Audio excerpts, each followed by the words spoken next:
GBE TV. Yes, sir! Welcome to the Sharmin Prince Show on GBE TV, where we know progress is a must. And I'm your host, Sharmin Prince. I hope you had a great weekend and is looking forward to a productive week ahead. Today we have a great show for you.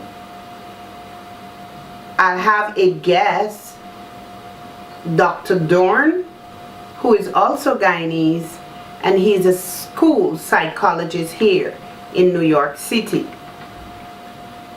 But before we get to Dr. Dorne, I'm not sure if you're aware that October in the US is Domestic Violence Awareness Month.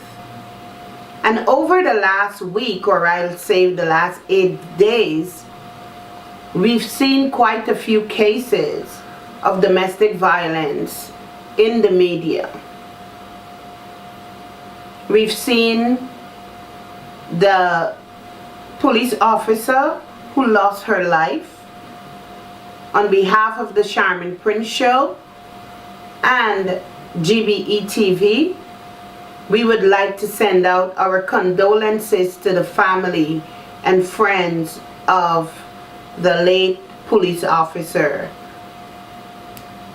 from, I think it's number 30 Village on the west coast of Berbice.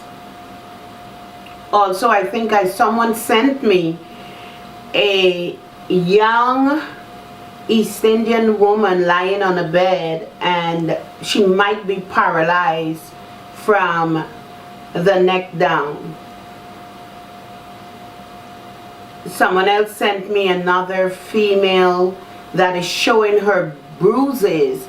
I didn't listen to the verbal or the audio of the video. I just watched it. She had a black eye and so many bruises on her body. Now, domestic violence in our culture has become a norm. I remembered, that growing up in our neighborhood, that on Friday night, when your neighbor or when your friend father comes home, there will be some form of domestic violence in the household. And it was kind of a norm because you've seen it so often, or you've heard it so often that you became desensitized and it became a norm. And I want to say to you that it's not normal, it's abnormal. Even if you're not involved in it personally and you're witnessing it, there is something that is called vicarious trauma, and it's traumatic even to you, being exposed to that. So I want to encourage you that if you know anyone that is a victim of domestic violence, you can encourage them to seek help from, I think there is Red Thread, there is Help and Shelter, and there are other NGOs within Guyana that focuses on domestic violence. And it's important to seek help because it has a lot of effects on the victim and on the children that might be in the household, and even on you if you're an observer. So you want to ensure that you support the victim and encourage them to seek help. According to the statistics, a victim may leave an abuser 10 times before they leave permanently. Stats says that. The research says that. Some victims are not able to meet those numbers, they die. So you want to ensure that you're part of the solution and encouraging people to not encouraging women and even men, because men are also victims of domestic violence, that they do not have to subject themselves to domestic violence. And we'll go to some greetings, but when we come back, I'll share with you some types of domestic violence. Yes, people, it's your boy Sharmin in Queens, New York to Guyana. I'm standing here with Roshan. Send some greetings. Well, I want to shout out a happy Diwali to the family and friends of Guyana from highest grade. That's it? Yeah. Who family members? Pick up some family members. Pick up some family members like Samuel, Alman and crew. When somebody like me go to Guyana, right? Where's some good spot I could check out? Like Skellen, Rosal, New Amsterdam. Yeah, those are some good spots. Yeah, some good spots. Alright, see the people from New York. Big up to the Hampshire people then. That's it. Yeah. Those are the greetings from New York to Guyana. I hope you have invited someone to the show and you're telling your friends and your neighbors. And you know, a good idea during the show on Monday nights, you can have a pizza party at the house, you know, or some kind of fun thing, and or you can have a girls group, a little group, and after the show you guys can discuss whatever the show was about. You know, it's fun to have your friends over, and then y'all can have some, if it's a girls group, some girls talk and just discuss the show. And also I want to say thank you to those of you that reached out to Michelle, Sabrina, Alexander last week. Thank you. And give us feedback, send us feedback, send us your ideas, send us your thoughts about the show. If you have any ideas what we should do to enhance the show, you can do that. You can send us some ideas and send us your thoughts and feedback. And once again, thank those of you that reached out to Michelle. She was very excited that you reached out to her, and if she has not responded, it's because she's in the midst of midterm. But I'm sure she is going to respond to you. And thank you again for watching. Now, let me give you a definition of domestic violence. Domestic violence must occur between spouses, intimate partners.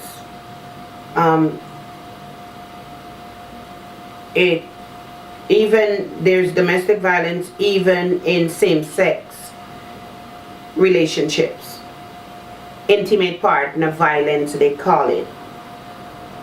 But it's when one person in the intimate partner relationship or the marriage tries to control the other person, right? I'm going to repeat that. It's when one person in the relationship tries to control the other person. Domestic violence is all about power and control. So if you are in a relationship and your partner controls you, be it verbally, telling you what to do, when to do it, how to do it, where to do it, it's time to go get some help. Because most time it starts verbal and then it becomes physical. And I usually tell people that psychological and emotional abuse is worse than physical abuse, because physical abuse, you can actually go to the doctor and get some help for the physical bruises. It takes a longer time for those emotional and psychological scars to be healed. Now, if you're in a relationship and your partner calls you names and you can't have a discussion with your partner to tell them that you don't like the name calling and express how you feel, you're in a domestic violence relationship. If you have a job and I'm going to tell you about financial abuse, which always gets, we have debates about that. That if you're one person in the relationship controls the finances, totally controls the finances, and you don't have a say in how the money is spent or what it is spent on, there is some form of domestic violence. Of course, the obvious one is physical abuse. And the perpetrator in the domestic violence, they don't use the word batterer anymore, uses fear and intimidation. So you want to ensure that your relationship that you're in does not include that. And if it does, seek help. If you know someone who is in that kind of relationship, encourage them to seek help, because it has long-lasting effects on us, both psychologically and emotionally. And some of us leave with scars. So you want to lend your support to anyone that is facing domestic violence. And a lot of times, domestic violence ends in murder and suicide. And we don't want that. Also, some family members are fearful and intimidated by the perpetrator, because I heard of a case last week where the family is afraid to report the domestic violence that caused the young woman to be paralyzed because of the perpetrator. They're scared that the perpetrator will retaliate and hurt them. You don't have to live in fear. Your loved one is already living in fear, and why should you live in fear? And there is a lot of cultural elements that are factors to domestic violence and the continuation of it, and people are afraid to report it to the police station because the perpetrator has friends and have connections within the police station. Now, if that's the case and that is preventing you or your loved ones from reporting a domestic violence situation that can lead to murder, go to the commander of the station. And it is so important for officers to be trained specifically in domestic violence. So when they receive reports, the victims are not re-traumatized or re-victimized. They understand what the victims are that are experiencing within the US.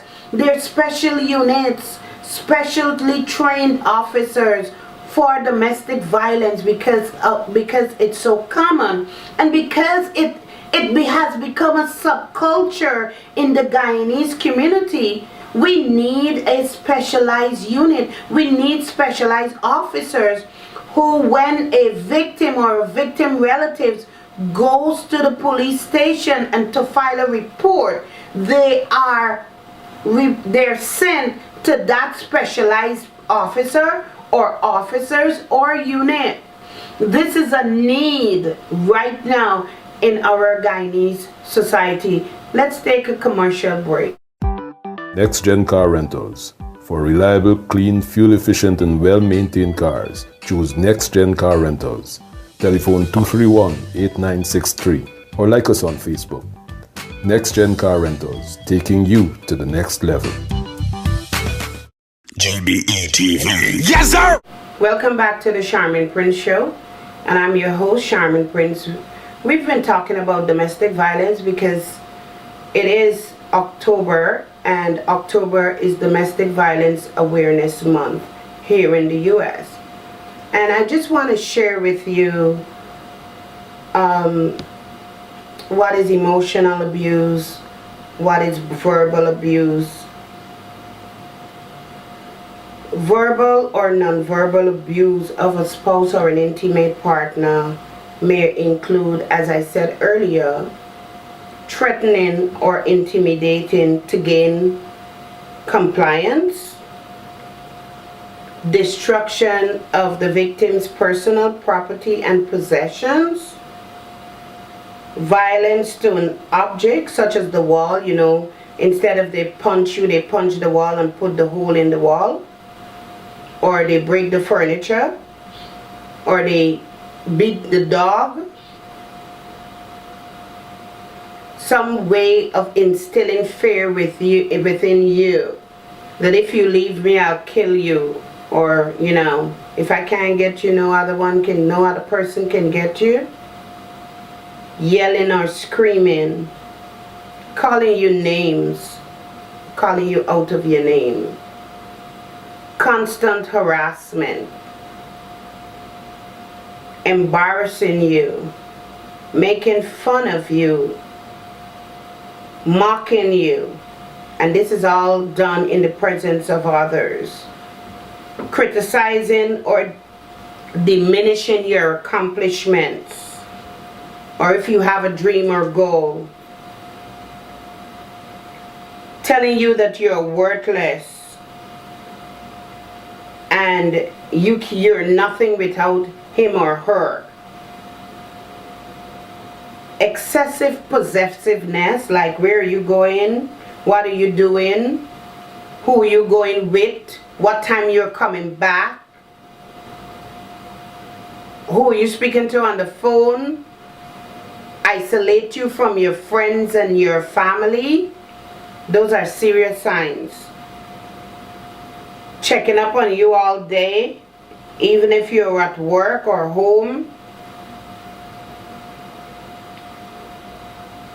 And the common thing that we see in Guyana, after they consume alcohol, they say the most hurtful and demeaning thing to you.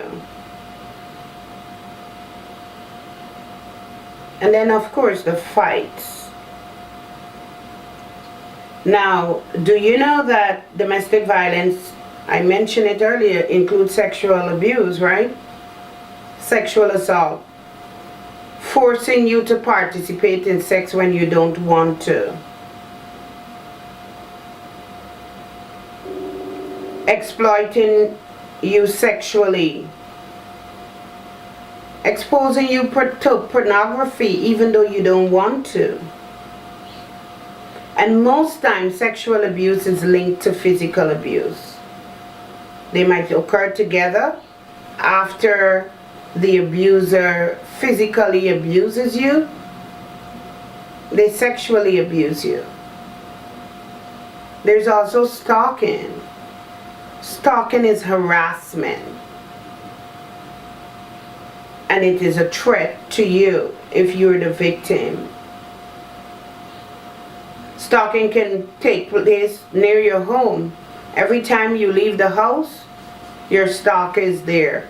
Or your stalker can tell you what you wore when you left the house, when you return. It's dangerous. A lot of times stalking leads to murder. You know, stalker would call your phone constantly. There's also cyber stalking, like on Facebook. Your abuser controls your Facebook page. He makes comments to everything you post. If you post a picture and someone likes it, there is an argument because someone liked your picture, or because you posted it, or because someone made a complimented you on a post. Cyber stalking, you have, those are signs of domestic violence, and you want to be very, very careful. Seek help. Economic or financial abuse, withholding the money or the credit card, taking away your money or stealing your money, preventing you from getting a job. You don't need to work, I'm going to take care of you. So those are a few types of domestic violence and what you should look for. And if you know someone that is experiencing that, please support them and encourage them to get help. Let's go to a commercial break, and when we come back, you'll meet my guest, school psychologist, Dr. Dorne. GBE TV. Yes, sir! Next Gen Car Rentals. For reliable, clean, fuel-efficient and well-maintained cars, choose Next Gen Car Rentals. Telephone 231-8963 or like us on Facebook. Next Gen Car Rentals, taking you to the next level. Welcome back to the Sharmin Prince Show, and I'm your host, Sharmin Prince. And as promised, my guest is here. I will let my guest introduce himself to you. All right, so my name is Dr. Sean Travis Dorne. I'm a school psychologist. I work in the New York City public school system. I'm also a graduate school instructor with Toro College, New York. I currently teach in the counseling program. And I also do guest lectures for Adelphi University School of Social Work. Actually, if I may, this is actually my dissertation just got turned into a book, and I was just selected to do a presentation in Washington, D.C. So, and the name of the topic is what are the lived experiences of parents regarding special education services decisions for their children and their interaction with school officials. So,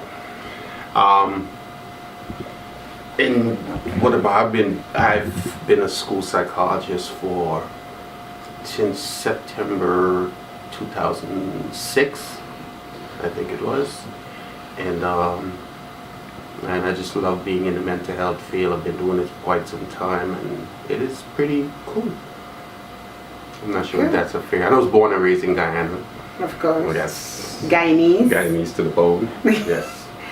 So, Dr. Dorne, what led you to become a school before that? What led you into the field of psychology? Well, honestly, and this is the real story, I was actually, when I finished, I went to St. Rose's, and I actually was doing mostly like economics and business and what have you, because my dad studied animal husbandry at Tuskegee, whatever, and then, so I always kind of want to do something, agriculture, economics, something along that line. And one day, and this is a real true story, that I was home and my mom was not feeling well. So she was just sitting there, we were talking, and at that point my brother and I were the only two were here. My other siblings were back home. So I used to like do my mom's hair and do her nails and give her a nice perm and all of that. So it happened so that I had just learned this relaxation technique at school. And again, as I said, my mom really wasn't feeling well. And I just, when you learn something in college, you want to practice it on your family. So I just practiced it on my mom. And she just opened up and she told me something that she's never told anyone else except her sister who had passed away. But I think we're the only two persons who know. And that's something I promised I would never reveal exactly what she told me. But then she said, son, something, you always such a easy person to talk to, whatever, and always willing to assist or whatever. Why don't you look into something in the field of psychology? And I was like, all right. And I looked into it, and then I was serving on a committee in undergrad, and then the other guy that was there, he was like, you should look into school psychology because you're young black men, and there's a lot of black kids, black and brown kids in special education, and you're something you should look into. And then my mom was already working with special needs children, so it kind of fit into it, and I looked into it, and here I am. So that's the story. Great. Mm-hmm. I like that story. What percentage of school psychologists are not just African Americans, but African American males? Well, it's interesting you ask because where I work and the individuals I work with, I can remember myself, one of my dear friends actually, who's, he's middle school psychologist, and he's actually from Jamaica, and him and I interviewed for the same school at one point. And actually not to get into this program, and he happened to get into the program because I think he went to a different channel than I did. But nevertheless, when we look around, it's just pretty much him and I, as much as I can remember, that are male school psychologists. I think I might be the only one that I've ever met that has a PhD now. But I haven't met any other black male school psychologists, especially PhD level. I was only with their doctorate degree. And now I work in Queens and I go to other trainings and I haven't seen any really, so. So you can have a master's degree and be a school psychologist? Yeah, so what happens is that it's one of the few fields in psychology that you can operate with a master's degree to be, just like with social workers, when you get a master's degree, you can be a school social worker. Say it's one of the few fields that within psychology that allows you to work with a master's degree. Yeah. Well, I never knew that. Yeah. I always thought that in order to be called a psychologist, you must have that PhD. What is the most fulfilling part of being a school psychologist? For me, as interesting as it sounds, or as weird as it sounds, I like parents mostly. I like to see those individuals that people would traditionally refer to as being in denial. And when people hear this term denial, is oftentimes because of you're quick to say because the person's not seeing it your way, they're in denial. Mm-hmm. Without understanding their reason, and I like to refer to them as just having a different perspective. That's how I like to refer to it as.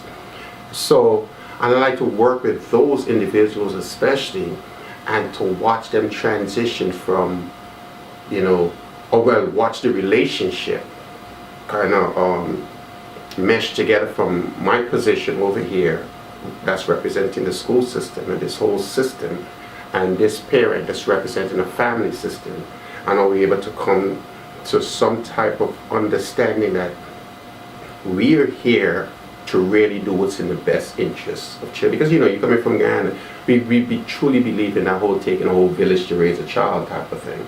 And school is indeed an extension of families. And there are many reasons why these individuals or these parents might have the position that they have, and you don't see that. You don't see what you call these antecedents. You just see where this parent is, and here it is. You're trying to come, now knowing this child, now knowing this parent, or been working with this child for a little bit or whatever, and then try to tell this parent you know more about this child than this parent does because you're a quote-unquote educator. So the most fulfilling part of it is me having to work through those nuances, making the parent feel comfortable, and and then come to a decision. Sometimes the decision is the parent might need more information to either reinforce their original position of not needing the service, or they might need some information to think about it, or they might need some information to want to buy into the service. And that's why my dissertation became so important, because I really want to see what happens at that juncture when they talk about special education. Pardon me, I sweat easily. We talk about special education and that idea of the conversation actually happens then. What that interaction is like. How could you capture that moment? What does that mean for this parent? Is it because a black male telling you about service that you want to buy into it? Or do you feel I also represent a system that's trying to put your kid in another system? Is it that no one else was able to talk to you before, and now you hear someone that you can relate to. What it is, you tell me your story. You understand? So that's what the most fulfilling part of it is for me. Let's go to a commercial break, and when we come back, you'll tell us the results of your dissertation. Absolutely. Next Gen Car Rentals. For reliable, clean, fuel-efficient and well-maintained cars, choose Next Gen Car Rentals. Telephone 231-8963 or like us on Facebook. Next Gen Car Rentals, taking you to the next level. GBE TV. Yes, sir! Welcome back to the Sharmin Prince Show, and I'm your host, Sharmin Prince, and I'm here with my guest, Dr. Sean Dorne.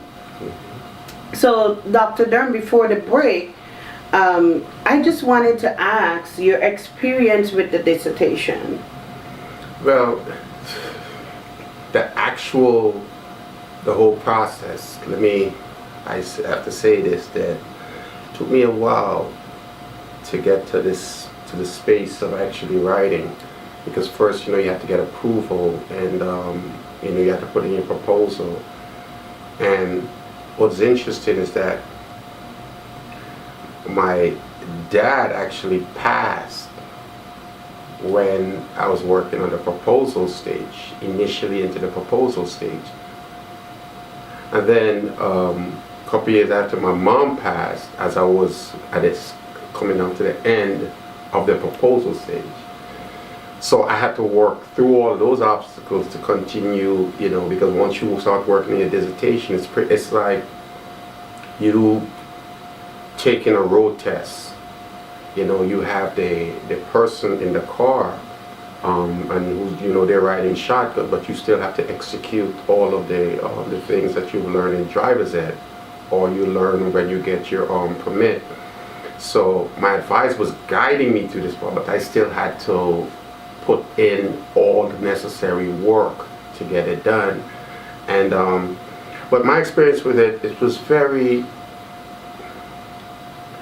humbling, because if you really look at the statistic, I think they said it's maybe less than 1% of the world's population has a PhD, and then of that, you have to then think about how many black males have got that, and the idea when you're working with this, it's a lot of people, drop out along the way, because you literally have to stay the course and get it done. I used to have to go and stay in campus literally all weekend. Like late nights, week, you name it. Had to, do what I had to do. But with regards to the actual material, it was also a humbling experience, because when you're doing this so long, sometimes you forget that you're still a student in the process. You're quick to jump to think that you're an expert. So you have to walk that line to say that, all right, I might have this much experience with this process, or with special education or what, but I haven't had this experience of working with this particular family. So with that, I need to allow that family to tell their story, and make sure I pull out information from it that is authentic as possible, and not try to, if they start to tell a story that I might have been familiar with, for me not try to guide it, that story for it fit with what I was already thinking. I had to really allow it to come out. And it was just amazing that there was this two family, one of the things that jumped out, these two families talking about their child who has autism, and it's as if I've heard this script before. Because I remember even before I was working on my dissertation, I was working with this family, and they were like, my son was doing well, and as soon as he got those shots, everything went downhill. And then these other two families, and they don't know each other, but it's like they have this script, exact word for word, and that was the piece that I had to really, that that I had to grapple with, because I'm like, I kind of know the research out there. I kind of know what what's available regarding shots and the correlation with having these shots and autism, but I couldn't influence that's what the dissertation it was, is their lived experience. So it was just very interesting. And it was just very interesting where you've had parents who pretty much, I'm sitting there and as if they knew what questions I was going to ask, and they were just going along with it, and I just sat back and just let the conversation flow. They had parents who in the school system or were part of systems who didn't trust their peers. And it's not because of my dissertation. My dissertation is pretty cool because the information that's in here, no one ever in history has looked at this the way in which I did, and when you have persons that in the system, just by merely being in the system, you say, I don't want my child in this system because I know what my colleagues talk about when they're in the cafeteria and how they talk about other people cheering and all that. And I don't want my child to be here, right, because they're going to talk about my child just the same. Or if my child is in a different school, right, I don't want my child in that school because I know how to treat kids with special needs. I want my child to be in the school with me that I can watch them. Or I don't believe that some of my colleagues have what it takes to really treat children and family properly. But then there was another side where by they're in the system, when they're able to look and say, wait a minute,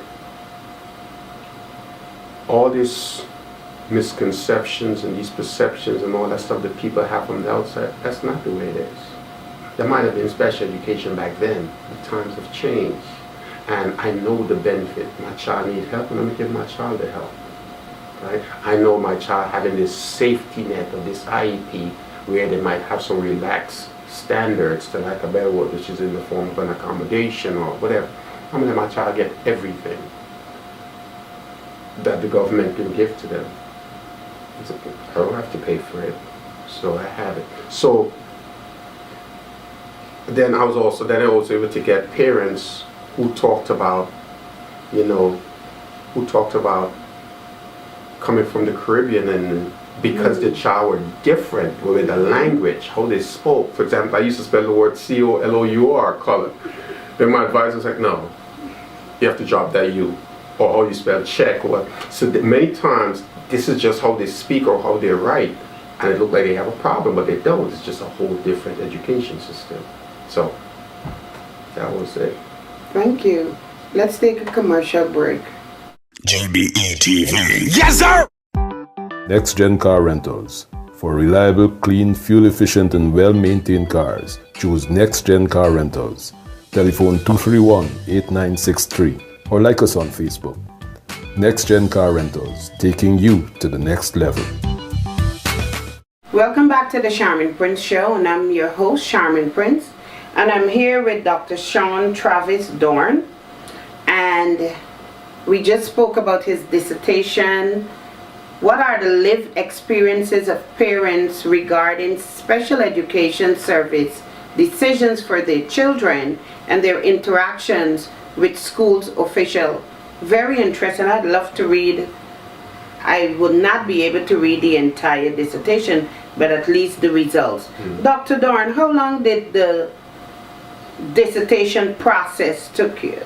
Well, as I said before, you start with after you finish taking classes, you start with your proposal. I would say it took me about anywhere between 4.5 to 5.5 years just to get this.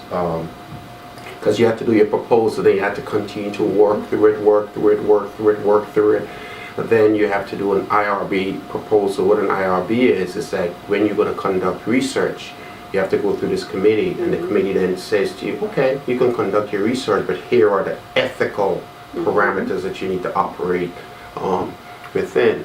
So then after you get that, then the committee then has to approve your proposal and tell you to go ahead.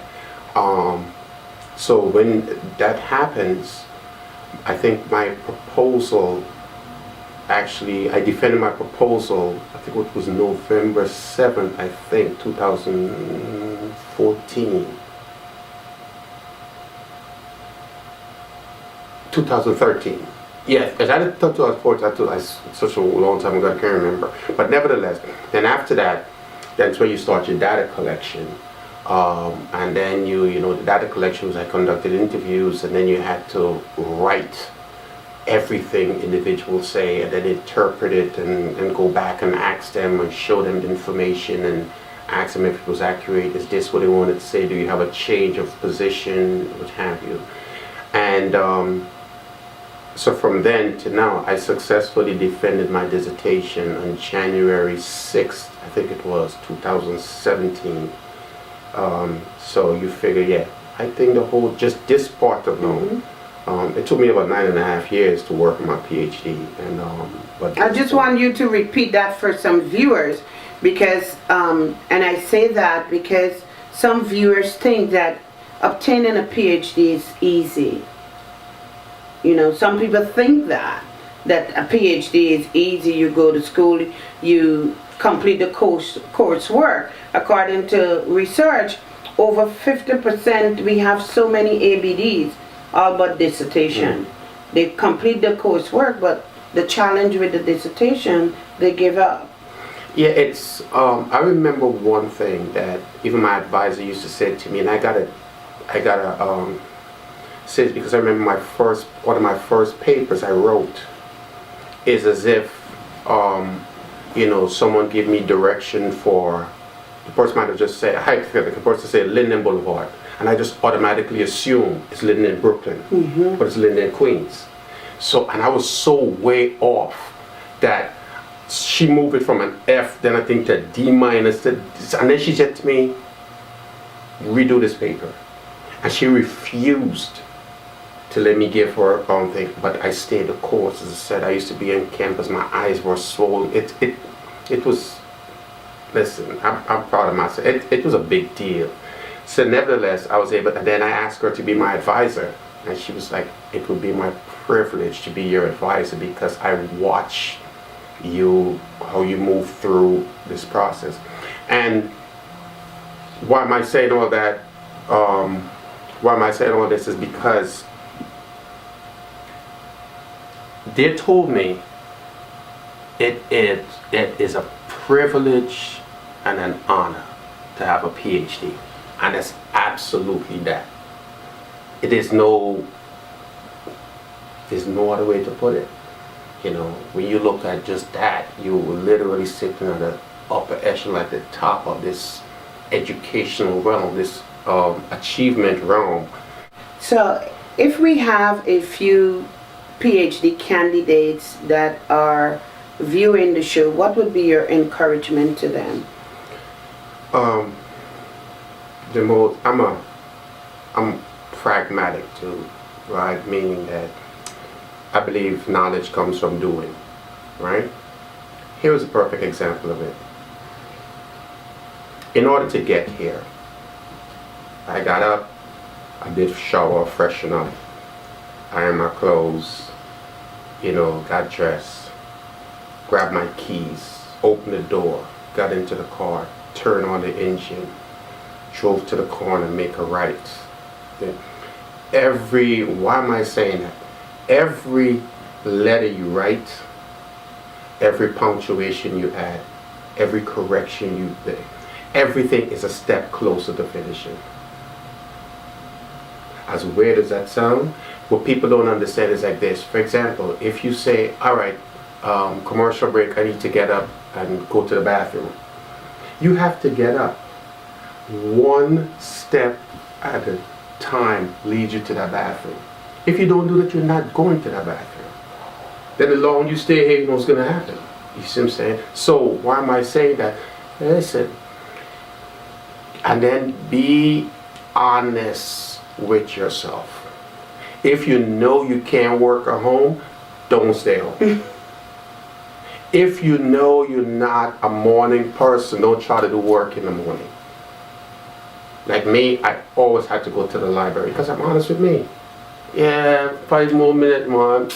Right home, let me just rest a little bit. All right, I'll write this a little bit. Then I'm away. No, you can't. And then it's going to be important to understand that, again, it's every dot to the I and the crossing of the T or whatever. Everyone is a day closer to finishing. But if you don't do something now and you let this day pass, you just push back your finishing day a day forward. That's just the reality of it. You know, and you know, people gonna be like, it is so hard, and then no, what makes it hard is doing something that you're not accustomed to doing. That's what makes it hard. But it is a difficult task. How can you encourage the viewers, and even myself, when you have to rewrite, those rewriting moments when you think you have done a lot of work and all the work, and you submit your proposal and it's returned to you and you feel like a sixth grader? First off, be honest with yourself. And my advisor used to look at me and I used to be like, I'll be right back. And I used to walk out to her office, I cuss a lot. I cuss more. And when I come back, she's like, I know you hate me, but I'm not gonna prove it until you convince me that this needs to be proven. And then when she'd be done, she'd be like, all right, so let's maybe get a cup of coffee or whatever. But what it comes back to is the committee members, and if you get to the point where whomever is your chair, you have to trust this person implicitly to know that this person is leading, is pulling out of you what you're trying to do, and not necessarily what they want you to do. There's a difference. And so my advisor, we went back and forth. She's like, no, you need to make this a case study. You need to, it's not really going to work. She's like, okay. She's sure you're trying to convince me now? Convince me that this is not an oral. You're going to get a chance to orally defend this. But for now, you have to defend it in written format. And anyone picks this up and start reading it, they must be able to know what you're trying to say. And she just refused to let me produce nonsense. But you know how much time I cuss? Bad. Oh, man, my parents can't hear me. I cuss bad enough time. Not like brawling cuss. I went in the corner a little bit of cuss. I shed some tears anytime I get frustrated. And another thing to my support circle, individuals who don't necessarily know what I'm actually doing, but buy into it by providing me with that and just being an ear to just listen to me vent or whatever and all of that stuff, and not say that's the nonsense, like, you know, everything happened for a reason, or don't worry, man, I wrote the paper too when I was in undergrad. You know, you just have to write a little bit and do it. No, it's not the same. It's not. It is not. So this is what I'm going to say to you. It is not. That paper you wrote or the master's thesis, or it is not the same as writing a dissertation. It is not. It's far from it. How important is having a support system during that dissertation journey? I would say you really can't put a price in it. It is that important. Because think about it, that I'm already getting a sense that your show, right, has significance and meaning and all of that stuff, right? But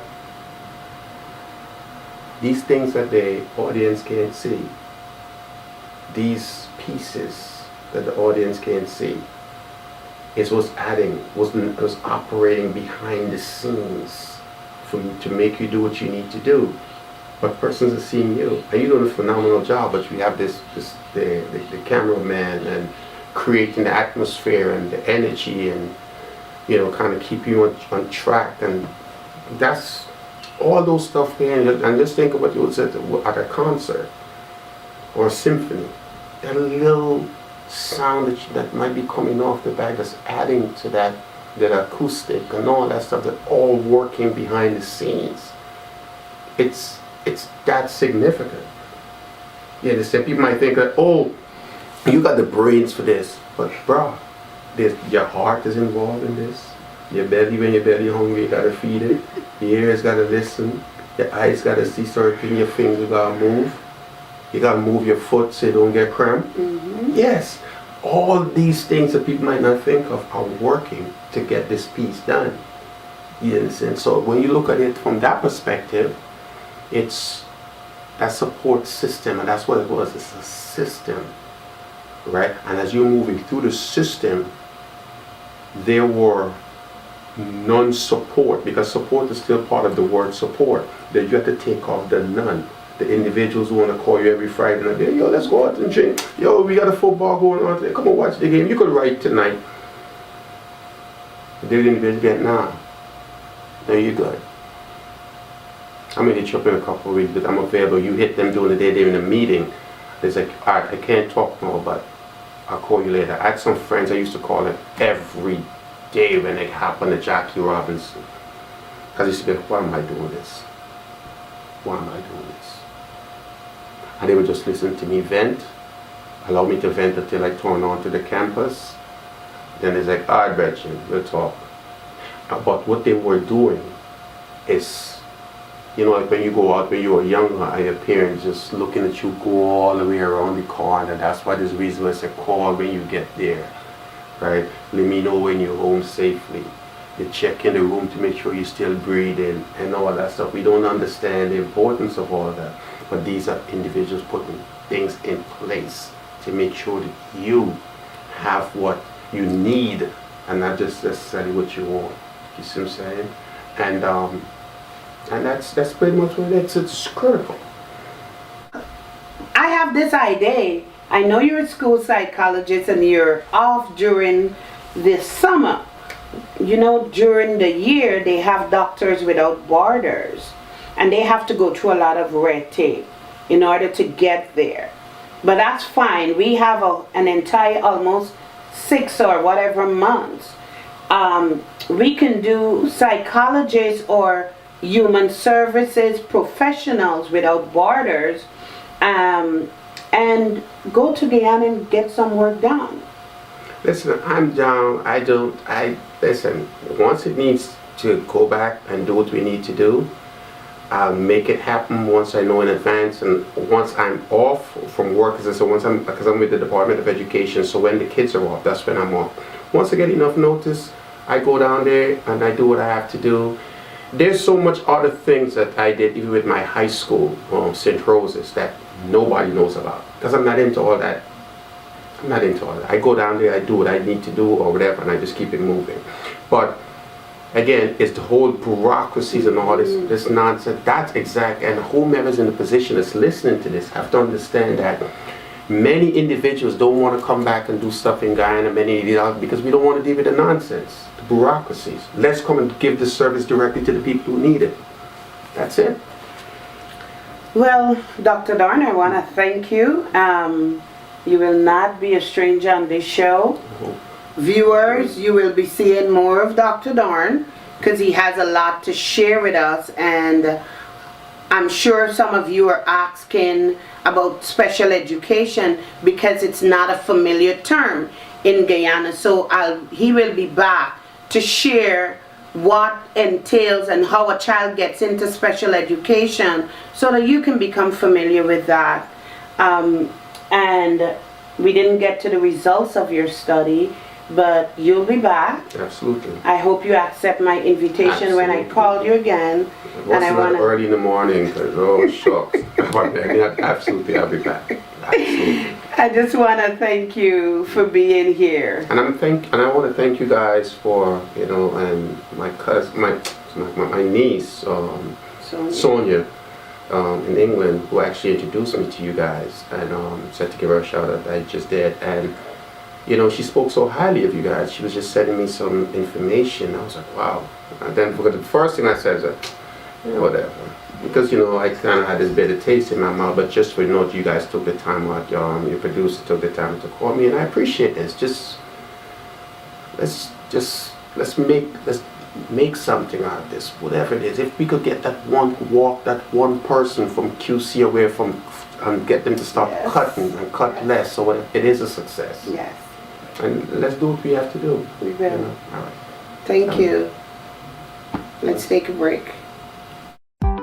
Next Gen Car Rentals. For reliable, clean, fuel-efficient and well-maintained cars, choose Next Gen Car Rentals. Telephone 231-8963 or like us on Facebook. Next Gen Car Rentals, taking you to the next level. JBE TV. Yes, sir! Welcome back to the Sharmin Prince Show. That was our discussion with Dr. Sean Travis Dorne, a school psychologist here in New York City. And I'm hoping that you learned something from our discussion. If you're someone who is aspiring to obtain a PhD, you heard the process. It's hard work and it can take a long time, but you were encouraged by Dr. Dorne. Also, you heard that maybe we'll be in Guyana sometime in the future to provide education and support to anyone that needs it.